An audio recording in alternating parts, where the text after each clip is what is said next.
This is probably my third attempt to do this video. I keep running into trouble every time. Some is just my own stupidity, but others is just, you know, stuff happens, whatever. Anyway, I've had quite a few requests for people to, from people asking me to show them how to make one of these little paper bowls that I've been making. They're so fun. I love making these.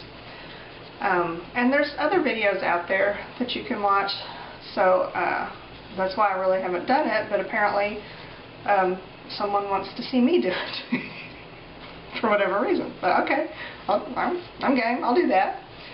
So I'm going to show you how to make one of these. And very simple, easy to do. We can all do this. I promise you, it's not hard. I'll also show you some of the other things that I've been making. I'll do that right quick. Let's do that. I'll show you some of the other stuff, and then we'll switch camera angles so that you can, you know, watch the hands do the thing and do it that way. So here's some of the other things I've made. I think I showed this one in another video. It was, I think, the very first one that I did, and I did it a different way than what I'm going to show you, because there's several different ways you can do this, but I prefer the other way. Okay, here's what happened. This was, I colored it with pens, you know, those markers, Faber-Castell markers.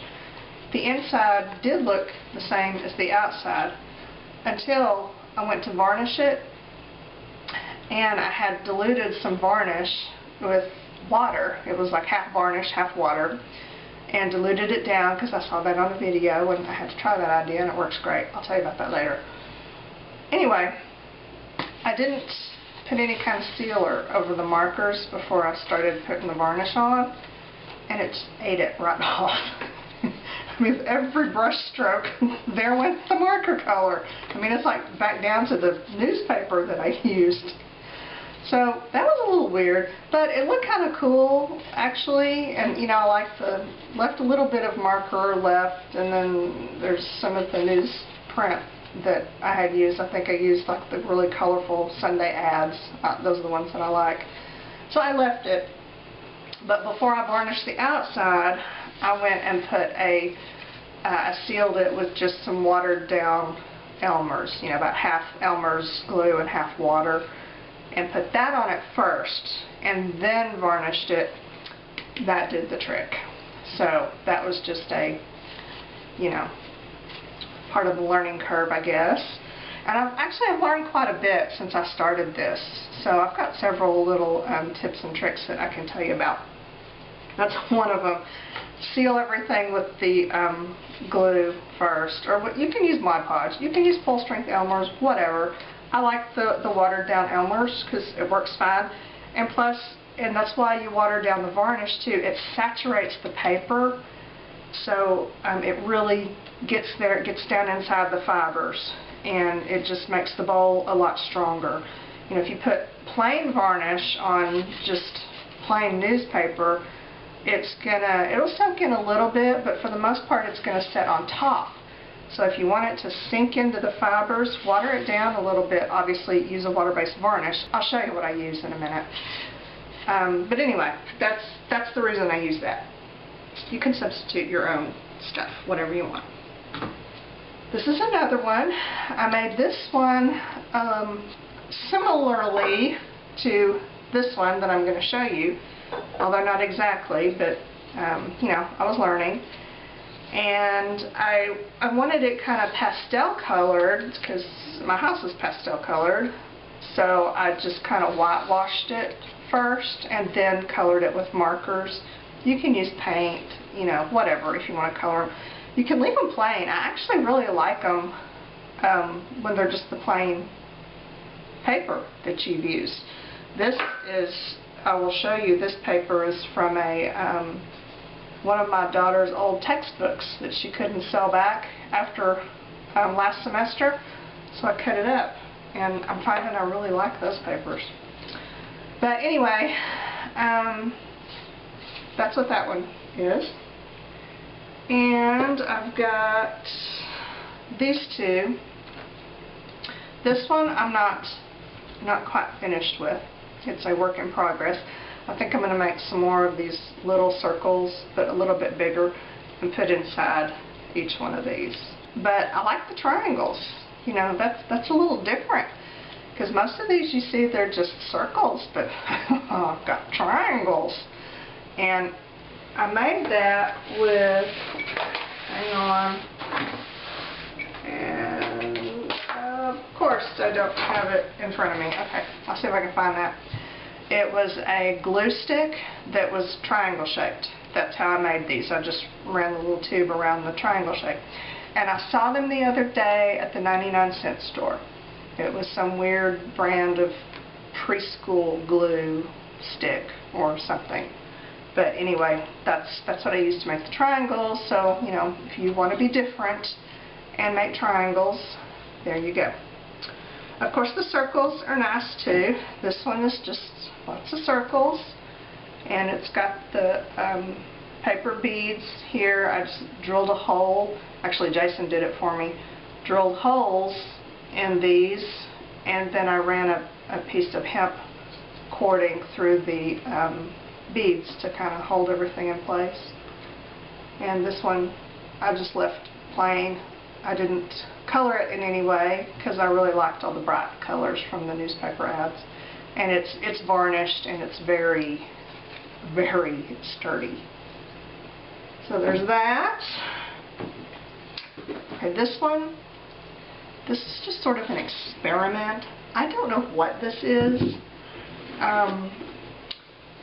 It's a box, container, vase thing.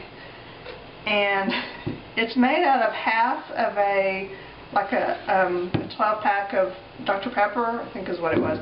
I think it was cherry vanilla Dr. Pepper, if you need to know specifically. And I just cut the box in half, the little 12-pack box in half, and used this half of it and glued paper tubes all around the edge, and then just started coloring them with markers and put these on here. I'm not finished. I'm going to color these and did the bottom. And I don't know what I would use it for. I don't know, I may give it away. I'm not sure. I think it would be really cute to put, to store stuff, you know, like you have these out the wazoo like I do. Well, there you go. That's where you store all your paper tubes while you're making them and getting ready to do a project. Or you could put a big, like an empty pickle jar down in the bottom and put water in it and stick flowers in it, and then it's a vase. Or even just stick some fake flowers in it, or something. I don't know. But anyway, that's that, whatever it is.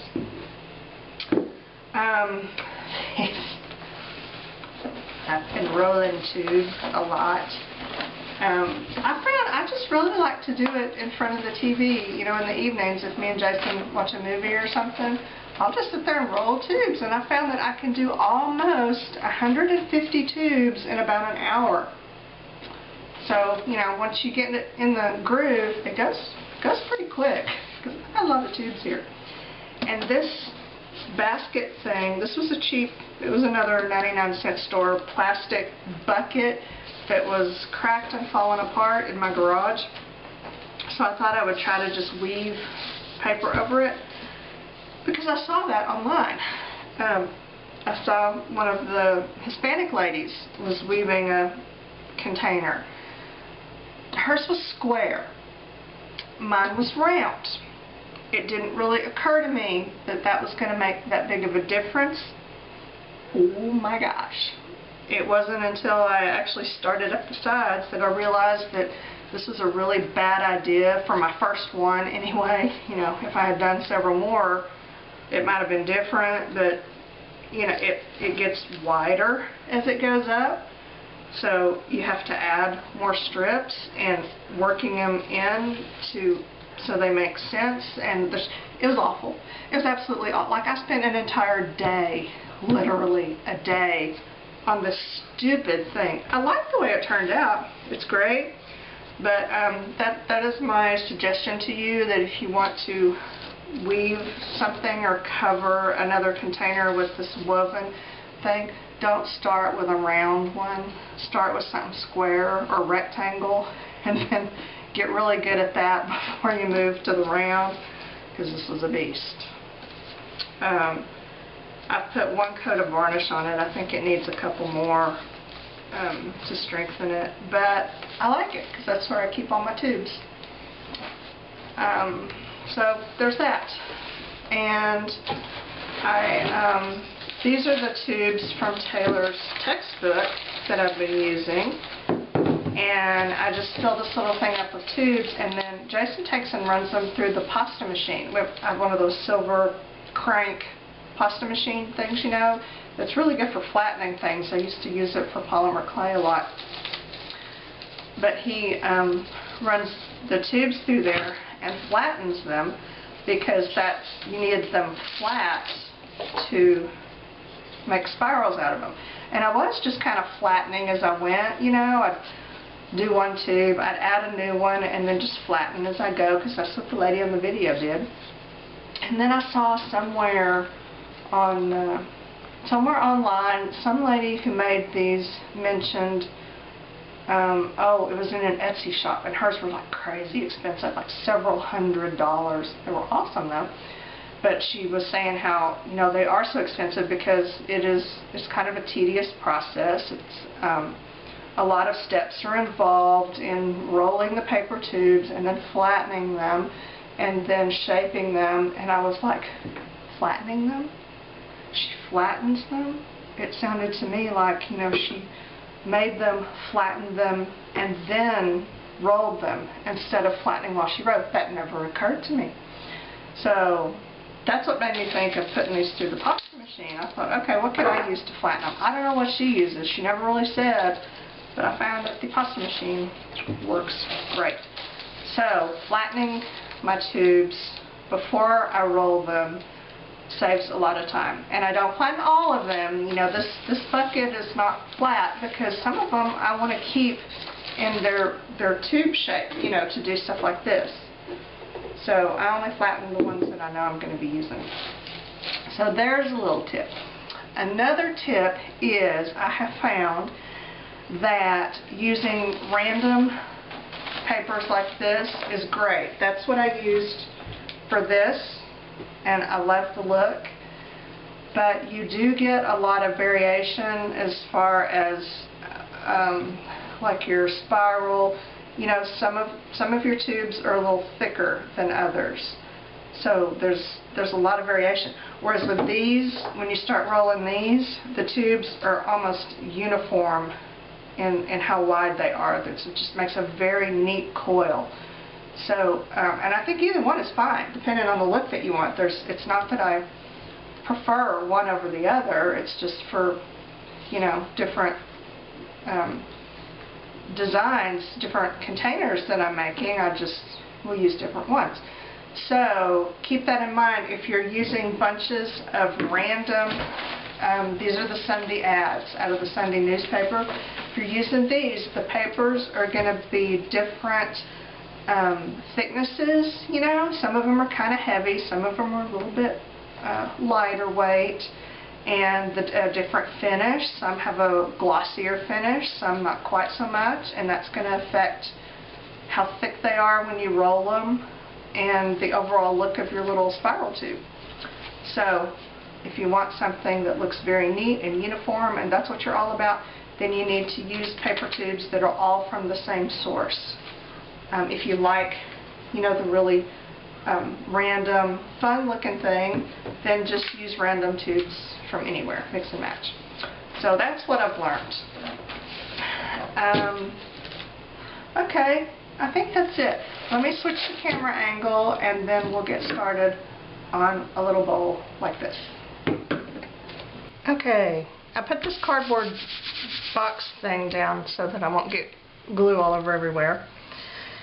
And the first thing I do is from a stack of my papers, and I've been cutting them anywhere between 2 and 4 inches wide, And they don't have to be exact. This was out of a book, so you know, it was easiest to just lay the ruler down, get the knife, and slash through. But when I have the newspaper ads, those are usually just all kinds of wonky and different widths, and that's okay. It doesn't matter, but they end up being between 2 and 4 inches wide, and that's all you need. It's much easier to use strips like this than it is to use a full sheet. If you're using a page out of a magazine, I would probably just cut it in half and do it that way. Much easier to do. Usually I take several, and the bottom is going to be the side that shows most when I roll it up. So I put the most colorful part down, unless I want it really plain, then I'll put that down. But this side is going to be the one that shows.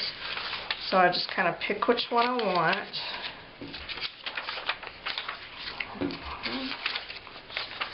And I'll line up anywhere between 4 and 8. And then take some glue, which I keep in here because it's that really thick glue and it just needs to be stored upside down. You can use any kind of glue you want. This is similar to like an Aleene's tacky glue. It's really thick and it dries really fast. So I'm liking it. I put a little bit in this corner because this will be the last corner that gets rolled up. So just like that. This is just my little assembly line method. You can do it however you want. Take my skewer, not the really skinny kind, but the substantial skewer. And you can get these at the craft store, maybe even at the grocery store, I'm not sure. And it's about the size of, not quite the size of a chopstick, maybe a little bit skinnier than a chopstick, but a lot thicker than your average skewer. You start in the corner, not, you know, I talked about this last time, you don't want your triangle, like, you want kind of a right triangle, like that. So it's at an angle, and then roll and just keep it tight as you roll. And that's it. And see, that glue is nice and sticky, so it grabs hold right away. Then you just slip the skewer out, and I usually give it a little twist just to make sure that it's tight and the glue is hanging on. And then there's your little tube. And go to the next one. Right triangle at the bottom. Roll it up. Hold everything down firmly. And there you have it. And see that colorful part that was on the bottom? That shows now. Give it a little twist. Do a couple more.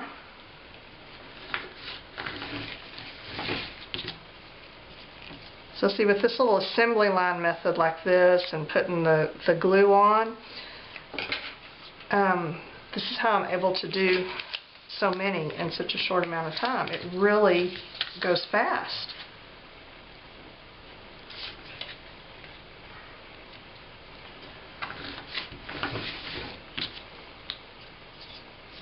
And there you have it. Sometimes your little skewer will kind of feel like it's stuck in there, and just wiggle it back and forth as you pull it out. You don't want it to unroll your tube, but a little wiggle is usually fine. And when you're done, you'll notice that almost always one end of your tube is a little skinnier than the other end, and that's okay.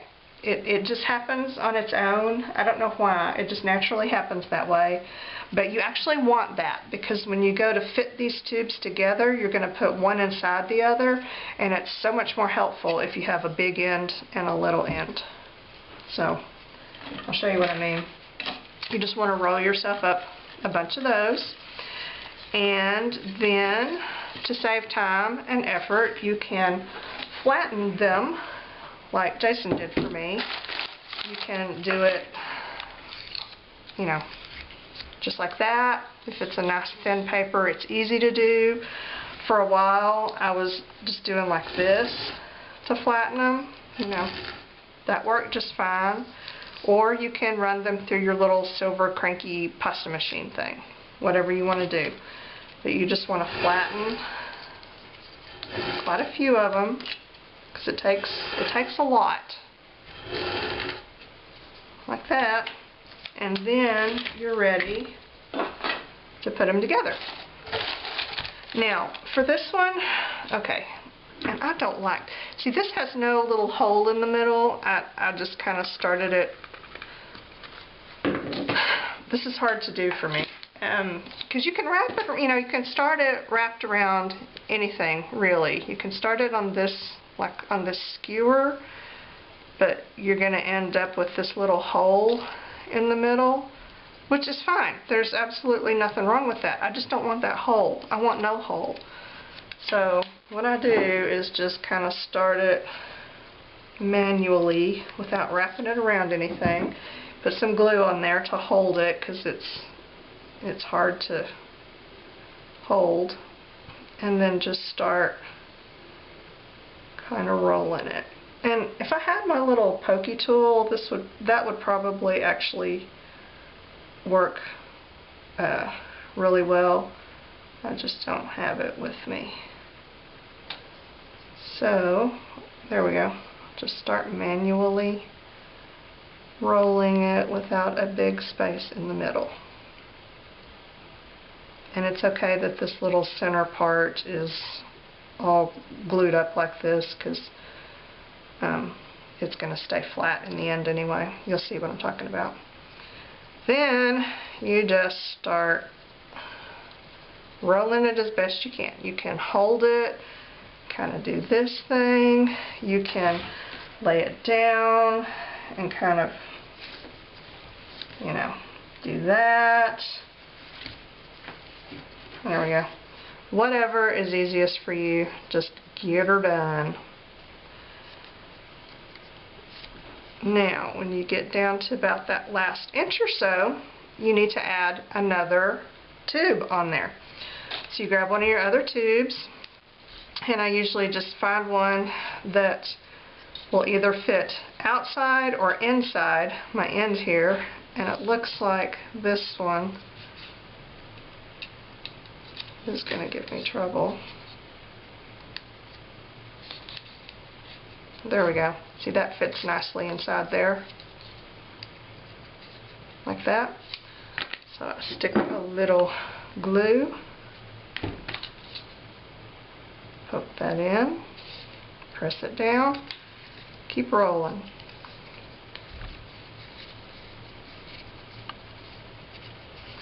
And some people will kind of glue it as they go. I don't like that. I don't like any of my tubes to be glued together except for where I joined them. I don't want them glued, because when we go to shape it, I want them to be able to move freely. So we're at the end again. Grab another tube, and then let's see which end. That one fits just fine, so a little glue, give it a squeeze, and keep rolling. And sometimes I pull them apart while I'm rolling. That's okay. Go back, glue it back in, and you're going to keep going just like that. I usually try to keep a couple of either, you know, like clothespins or binder clips on hand, so that I can walk away from it and it won't come unspooled like that. So, okay, here's another little time-saving assembly line thing that you can do. You can see that you are just going to have to glue lots and lots of tubes together. So what I usually do is glue them together ahead of time and just make one big long piece of paper tube. So after Jason flattens them for me, I will just sit there and figure out which end is going to fit better. And just start making me a long, was that the right end? I don't even know. Yeah, that works. And just start gluing them end to end. You get to where you can see which one is the wider one and which one's the more narrow one after a while.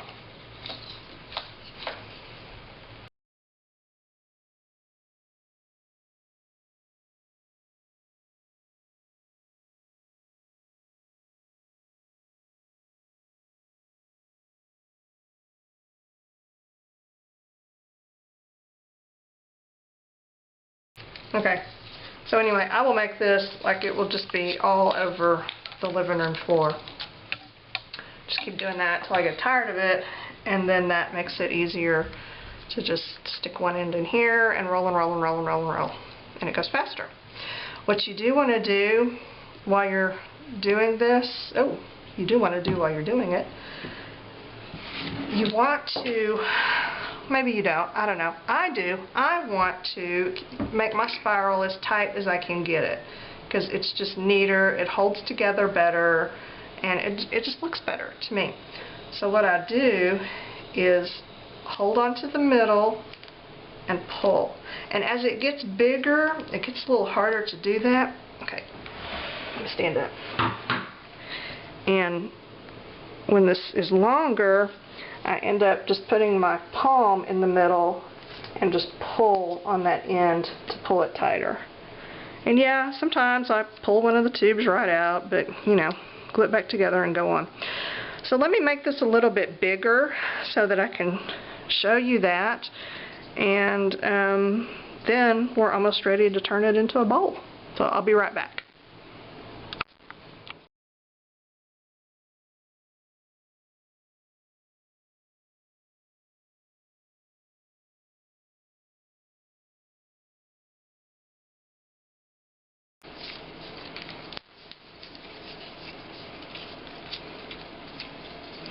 Make sure you stop.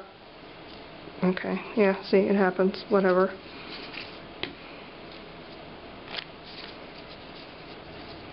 That's probably a good place to stop, actually. Make sure you stop ever so often and hold this down, give the tail a pull to tighten it up. If you pull a strip off, you know, no big deal, go back, glue it back on.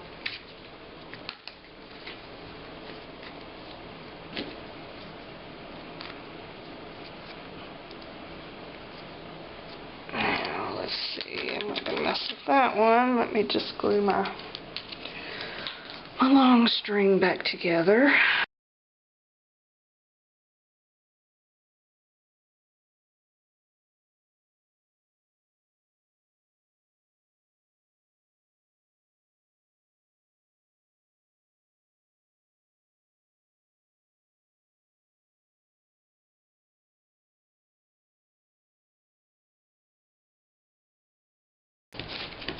And you just make this as big as you need for the size of the bowl that you want.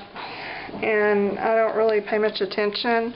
I just kind of keep rolling until I get tired of rolling, and it looks kind of like it'll make a decent bowl. So that's my, that's how I measure. And I really like this size bowl because this is good. This is a good little project bowl, you know, when you're working on something and you need to stick a stack of beads in there. I mean, it's just a perfect little bead bowl. So I really like that size. Okay, let's see. Tighten it up.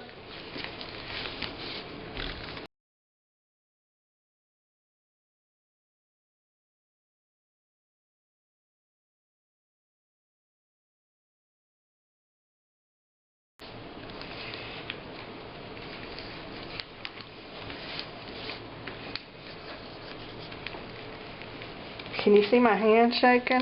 I'm not really even pressing down that hard. It's just, that's my hand with the pieces missing, and that's not very comfortable for me to do. But that's alright. It gets done. You should see me trying to use a glue gun. squeezing the trigger on the glue gun. It's hilarious. I mean, seriously, I look like I've got like Parkinson's or something because my hand shakes so bad from trying to squeeze. It entertains me. Entertained by my own afflictions.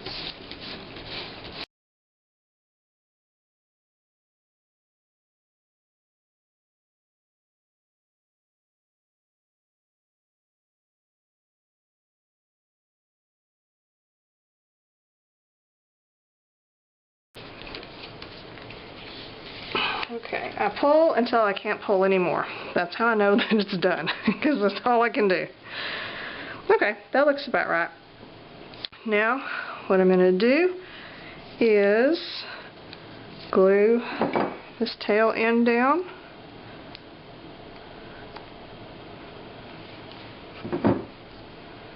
Just like that. Well, tighter would be better. There we go. Now I'm going to put this little thing on it to hold it in place while that glue sets, and there I have it. Now while that is drying, I'm going to go get my diluted glue and my varnish and show you that step. So I'll be right back. Okay, I think our little spiral is dry. Yeah, dry enough. So we're ready to form it into a bowl. I've got, to hold it together after I get it shaped, the first thing you want to do is to use plain white glue. It can just be Elmer's, just whatever kind of plain white glue or PVA glue that you have will work fine. I use diluted Elmer's. It's about half Elmer's glue and about half water in my little coffee creamer container, because you know, you use what you have. So that's what I use, and I buy mine in the big jug like this. I don't know how long I've had this, several years. So if you're thinking about buying one but you don't know if it'll last, it will. You know, just keep the lid on, because it's probably been, I don't know, 4 or 5 years I've had this. And it's still perfectly fine. So there we go. And after we do that, then we'll varnish it. And I've been using this polyacrylic varnish from Minwax. And this one is the clear gloss. You know, you can get it in a satin finish and several different other finishes.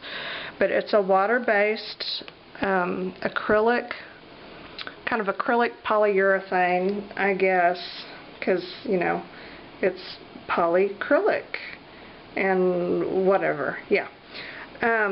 Anyway, I use it diluted, half varnish and half water.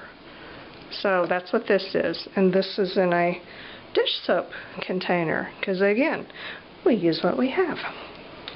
So let's get this shaped first. I usually look at it and decide which way I want the inside, which way I want the outside. Doesn't really matter, but sometimes there's more color on one than the other. And then there's several different ways you can shape it. You can just start doing it by hand, or you can use a form to shape it. You just want to make sure that you don't pull your spiral, pull part of it completely apart, because getting it back together is almost impossible. I usually have to, you know, tear the thing open and unspool it and go back. It's a nightmare. So make sure that it stays together and you don't pull it so far that it pulls apart.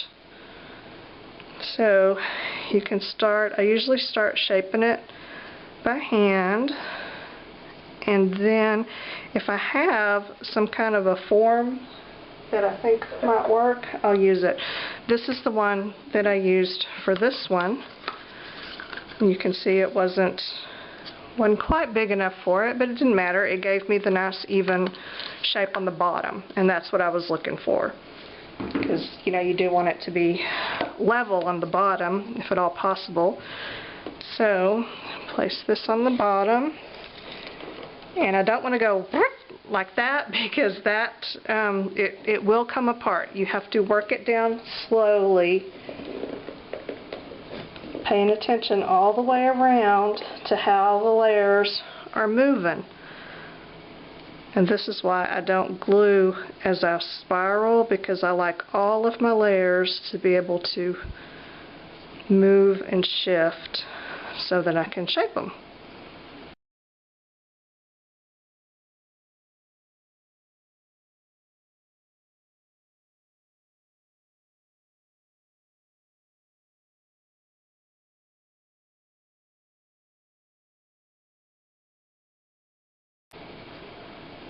Okay, let's see how that's going. Oh yeah, it's gone all the way to the bottom, all the way around. So, it's good. It's got a little bit of a lip around the edge, that's fine. So, let's glue this sucker.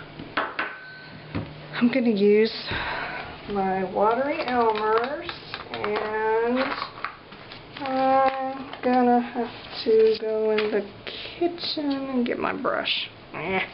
Okay, I just use one of these, you know, cheapy, gnarly brushes. Doesn't matter if you do the inside first or the outside. Sometimes I'll do them both at the same time. Sometimes I'll let one dry first. But just pour the glue in and start spreading it. You just want a thin, even layer just to hold everything together.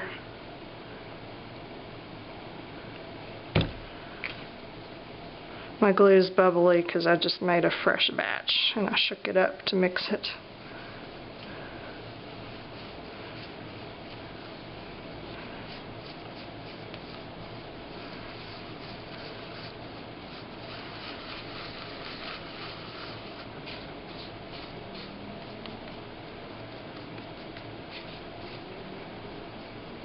Okay,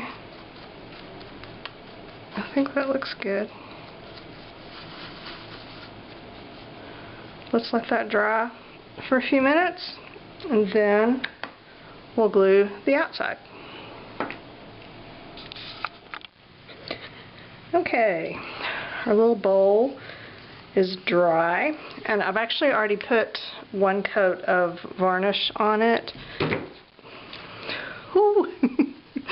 The lid was closed. Yay! The universe likes me today. Okay, I've already put one coat of varnish on it, so I'm just going to brush another one on real quick. And then this dries really fast because, you know, it just soaks in. And then when this dries, what I'm going to do is what I saw this guy do on another YouTube channel. He put it in the oven. Oh, he makes jewelry out of watercolor paper. I mean, just beautiful watercolored jewelry and stuff. But it's really gorgeous. And he uses the diluted varnish, and then when it's dry, he puts it in his toaster oven for, oh, I don't know, about 10 minutes or so, and it hardens like crazy. And I've tried it. It really works. I've done it on some of my paper beads, and it makes a big difference in the hardness. They just firm right up. So I've been doing that in my little paper bowls and things, and it does really work. Okay, so that's all varnishy. That is gonna dry, and then I'm gonna pop it in the oven. I'm just using my regular oven. So far it hasn't given off any fumes, so I think it's probably okay. I'm only putting it on like about 150 to 200 degrees for maybe 10 minutes. And that's it. So I've not had any problem with using my regular oven. So I'll do that and then come back. Okay, our little bowl is done. It is all varnished and finished and nice and hard, and I think it's adorable the way it turned out. So there you have it, your little container. Or it's not just a container, you know, I've been kind of trying to think outside the box or the bowl.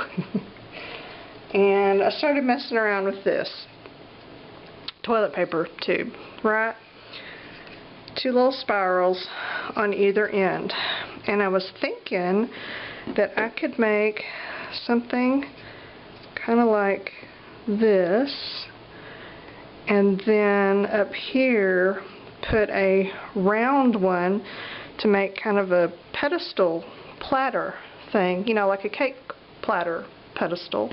I don't think I would put a cake on it, but you know, you could display stuff on it, like, well, maybe not this one because it's oval, but a round one, you know. See? Oops. Well, I can grab hold. There. You got a visual? Cute, huh? So I thought about that, and then I thought it looks kind of like a candle holder thing too. I could do like this. Ooh, it's a chalice. No, it's not. And then like that. So, you know, that's cute. But then I remembered that it's paper, so that's probably not a good idea. But, you know, keeping just the same concept right here, I could put a heat-proof something on there, you know, like that. Now, see? If I can get a side view here. Now that would be a cute little candlestick thing, and much safer than sticking a candle inside a paper ball. So anyway, there are other ideas besides making a bajillion bowls that, you know, you may not need. And I'm going to show you, last thing I'm going to show you is my little tray thing. This is what I have. This lives in the family room under the, we have this little coffee table deal that has doors, and I just slide it under there, and then when I want to use it I pull it out, and it's my little portable craft center thing. I don't know what to call it. Anyway, here it is. And, oh, this is not going to work. Let me switch camera angles. Hang on a second. Okay, I just moved back a little bit. That's better. This, it's just a box lid that I actually got off of my neighbor's curb out of their trash. And inside it is another cardboard box that I've showed before that has all the little holes in it that I use to stick toothpicks in for my paper beads. And this is just kind of what stays in the family room, and I fill it with, these are pieces of paper that are ready to be rolled. And I have all my little tools. I have some stuff cut up for paper beads too, because, you know, if I get tired of doing tubes, I can do beads. And then I have, you know, the glues, and these are the beads that haven't been varnished. They were just finished. And then stuff I'm working on, and my little, I've made some more bead tools, and I've been making some these little beads out of water bottles, you know, just the plastic beads. I guess I'll have to do a video about those. Those are kind of fun and interesting. Anyway, that kind of is my portable little paper crafty station. And like I said, it just sits in a cabinet in the family room, and then when I want to do, you know, if I'm watching TV and I want to roll some tubes or beads while I'm sitting there watching TV, I'll just pull this out. And it's got everything I need. And then when I'm done, I just stick it back under that cabinet. So, there you go. Okay, that's it. That's all I have.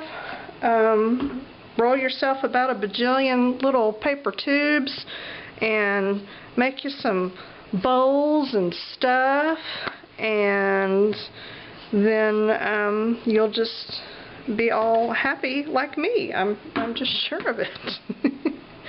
So that's all I have for now. Until next time, the end.